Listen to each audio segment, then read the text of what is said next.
Olá pessoal, tudo bem? Meu nome é Lucas e eu estou aqui para apresentar sobre cultura nas organizações e ideologias políticas. É, a gente representa o grupo 9 de princípios de administração. O nosso grupo é composto por Gabriel Soares, Lucas Lento, Estefânia Rodrigues e Tiago Oda. Bom, começando aqui na parte de cultura das organizações, é importante entender o que é uma cultura organizacional. A cultura organizacional é como o indivíduo interage com a empresa e como o indivíduo interage com outros indivíduos ali dentro, né? A gente tem aqui as influências de uma boa cultura, né, organizacional e o que ela pode gerar. Aqui, a ideia é a gente ter um bom engajamento do nosso funcionário, né, do, do colaborador em questão, e que ele se sinta confortável e que isso, consequentemente, vai gerar um bom funcionário que produz. E isso leva ao sucesso. E não o contrário. O sucesso não leva a uma boa cultura organizacional. Mas uma cultura organizacional boa leva ao sucesso, porque ela vai buscar a permanência do funcionário, a compreensão clara desse funcionário dos objetivos, é, ela vai buscar tornar uma segunda natureza a forma como ela deseja que seu funcionário haja. Então, ela quer que esse funcionário haja naturalmente da melhor forma, né? Aqui a gente tem a evolução da cultura organizacional, né? Com os 5 pilares da transformação. Então, a gente tem da esquerda para a direita o pior cenário e o melhor cenário, né? Enquanto na esquerda a gente tem situações de centralização de poder, dificuldade de comunicação, não entendimento do objetivo da empresa, a falta de clareza, né, na comunicação. Na direita a gente vai ter uma liderança menos centralizada, onde todos têm o seu papel de liderança, né? Vai diminuir o papel do líder como único única pessoa que enxerga o objetivo aqui. Todos os funcionários eles estão conversando entre si. E essa aqui é a linha, da esquerda para a direita. Conforme vai subindo para a direita, a gente tem funcionários que entendem o propósito da empresa, que tem metodologia para mudanças, né? Eles têm uma linguagem comum, eles têm uma identidade unificada, né? Eles se sentem parte daquilo, e um ambiente suportável, né? Um ambiente que suporta, me perdoem pelo suportável, mas um ambiente que suporta esses funcionários, né? Então ele dá apoio e ele sente que isso é algo que vai produzir mais. E é isso que a gente vê hoje no mundo, que essas culturas de apoio ao funcionário, de unicidade de identidade, um propósito maior, o funcionário se sentir parte daquilo, esse funcionário produza melhor e essas empresas se destaquem, porque os grandes talentos buscam essas empresas. Bom, continuando aqui, a gente tem a parte da política e economia que vão interferir seriamente aqui na parte das culturas nas organizações, porque a política e a economia, elas lidam bastante com o comportamento, né? Dependendo de como está a economia, dependendo de como está a política, as coisas tendem para um comportamento, e esse comportamento vai alterar as culturas as culturas nas organizações. Então, algumas organizações vão se sobressair em algumas políticas e economias, e outras vão se sobressair em outras situações, né? Aqui, o Soror, né, que é o autor que a gente mais focou aqui, ele fala que não existe culturas boas ou ruins, que elas são bastante situacionais. Para algumas situações elas são melhores, para outras elas são piores. E cabe analisar. Então a gente vai ter aqui que são 4 pilares para construir uma cultura organizacional, né? Que é a ideologia, a ciência, a arte e a técnica. Tudo bem? Aqui a gente vai passar pelos quatro modelos aqui, né, de cultura organizacional. Cada um deles recebe o nome de um deus. Então é Zeus, Apolo, Atena e Dionísio. Então, como que eles vão se separar? A gente tem um mapa aqui, né? O mais centralizado e o menos centralizado, o mais formal e o menos formal. E a gente vai passar por eles e discutir o que cada um aqui vai trazer de benefício e como é o comportamento, né, dessa empresa e de seus funcionários. Bom, na parte dos Zeus a gente tem uma liderança centralizada, a gente tem uma figura centralizadora, né? Ela é menos formal, mas mesmo assim ela é centralizadora, ela vai centralizar o trabalho. Ela tem linhas de produtos bastante claras, então ela vai tender a criar linhas por conta dessa parte de centralização. o coletivo ele acaba ficando em segundo plano justamente por esse poder unificado, né, esse centro, perde-se parte do coletivo, as pessoas se sentem menos coletivo, menos colaborativas, né? Geralmente isso é usado em pequenas empresas, porque elas conseguem suportar esse tipo de gerenciamento, esse tipo de organização. É, por que é dito isso? Porque numa empresa maior, esse tipo de centralização é muito difícil de acontecer, porque elas vão pipocar, não que não exista, tá? Mas é que é mais difícil. Elas vão pipocar, né, entre vários líderes, e aí tende a descentralizar, porque um líder único ele tende a não conseguir dar conta de tudo, né? Então fica menos centralizado, tem essa necessidade de se espalhar. Aqui, a meritocracia ela é reduzida, então não vai se analisar se o funcionário está performando bem ou não. Justamente por causa da centralização de poder.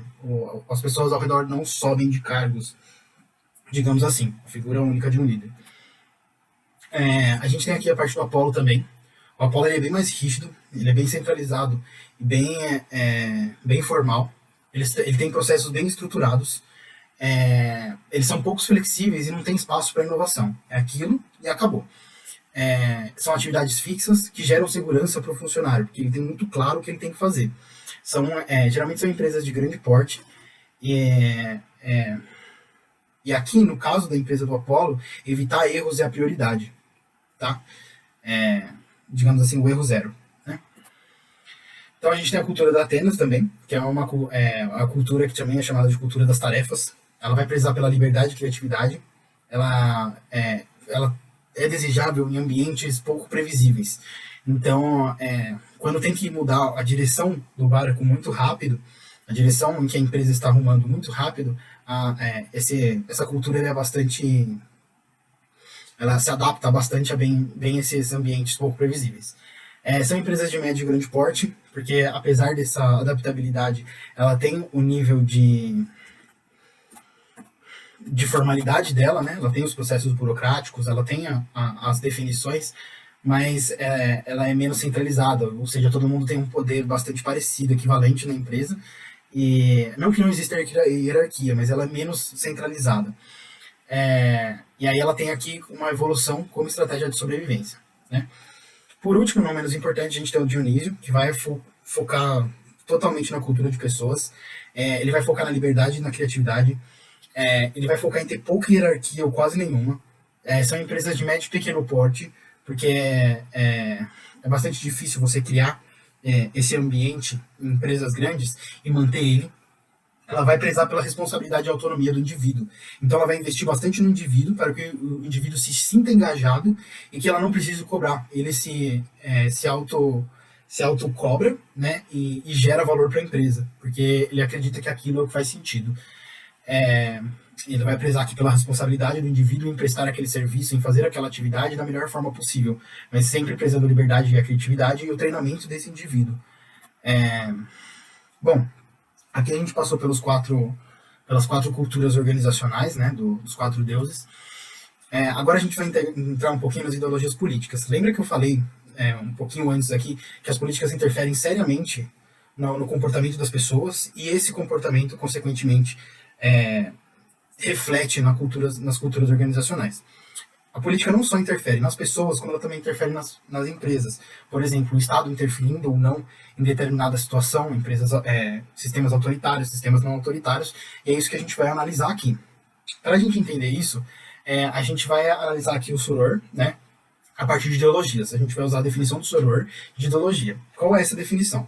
As ideologias são conjuntos articulados de convicções que correspondem a sistemas, princípios, valores e crenças. Então, aqui já dá para a gente perceber na definição dele que são convicções, são ideias do coletivo, né, de uma série de indivíduos sobre um parecer, um sistema, um princípio, são os valores e as crenças das pessoas e como elas interagem, né, nesse sistema. Elas expressam, né, os interesses de agentes coletivos e também orientam suas ações em confrontos com outros agentes. Então, olhando, né, a ideologia política, ela vai direcionar como esses indivíduos, em geral, isso não Não significa que todos os indivíduos são assim, mas significa que, no geral, os indivíduos vão ter um comportamento padrão no confronto com outros agentes, na forma de pensar coletiva. Equivalem a visões de mundos tão explícitas que respondem às questões fundamentais. Me perdoem. Equivalem a visões de mundos tão explícitas que respondem a questões fundamentais da vida. Então, aqui entra bastante na questão filosófica. Está tão intrínseco ao indivíduo essa ideologia política, essa ideologia, né, que ele vai interferir na visão de mundo dele, na visão de ser, na visão de estar, e como eu interajo com esse mundo, como eu interajo com o meu entorno, né? Bom, aqui a gente pode ver a Rosa dos Ventos.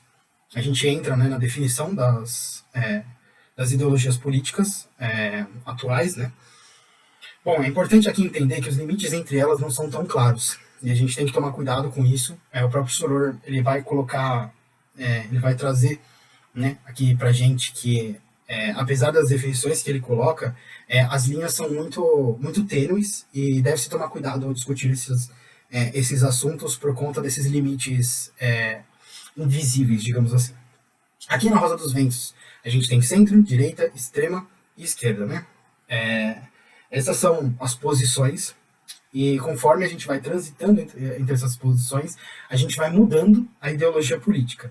E o que acontece aqui? O que é importante nesse ponto? A forma como essa ideologia vai mudando, muda a estratégia das empresas, muda como o indivíduo se comporta com a empresa, e é isso que é importante a gente entender aqui. Aqui vão se defender autoritarismo, libertária, vai se defender a ideia, né, de autoritária e libertária, moderados e radicais, pragmáticos e ideológicos, modernos e arcaicos, e cada um deles vai sentir, vai trazer empresas diferentes, né? Empresas com mais liberdade tendem a serem colocadas em sistemas libertários, que aqueles sistemas que prezam pela liberdade do indivíduo, enquanto empresas mais rígidas vão trabalhar com a parte autoritária. Então elas vão ter situações mais claras, limites mais bem delimitados, né? E vão prezar bastante pelo controle do indivíduo, controle sobre aquilo que está sendo produzido e sobre o indivíduo em si que está produzindo. Enquanto isso, a gente tem a parte também de radicais e moderados, que vai definir o comportamento dos indivíduos e da empresa com relação ao todo, né? Como eles se sentem e tal. Eles vão se expressar de forma mais moderada, mais radical, eles vão ser mais incisivos, menos incisivos, e isso vai direcionar bastante uma cultura organizacional aqui. A gente tem os pragmáticos e ideológicos, né, que prezar mais pelo praticismo e prezar mais pela interiorização, né. A gente tem modernos e arcaicos, então prezam mais pela modernidade, eles prezam pela privatização, né, que é a ausência do Estado, enquanto alguns vão acreditar no Estado mais forte. Então, isso aí vai trazer bastante interferência nas empresas, né, em como o Estado interage com essas empresas, se ele interage ou não, e a forma como ele tem que interagir. Então, se ele tem que controlar alguma parte financeira, imposto, tudo isso vai ser direcionado aqui. Bom, como conclusão, a gente tem que, quando os funcionários vestem a camisa da empresa, acabam de forma autônoma, criando mecanismos de automotivação, aumentando a qualidade do trabalho desempenhado. A motivação do funcionário implica melhor qualidade nas regras e, consequentemente, a imagem que o cliente tem da empresa. Por este motivo, a busca por profissionais compatíveis ideologicamente com a cultura organizacional da instituição acaba por se tornar um dos fatores mais importantes para o sucesso da empresa. Basicamente, a gente engaja o funcionário se sente bem na empresa, a empresa se destaca, e por esse destaque, tanto do funcionário e tanto quanto de tecnologia, de desenvolvimento estrutural da empresa, o cliente, consequentemente, vai enxergar isso. Essa é a ideia aqui. Tá? Obrigado. É isso.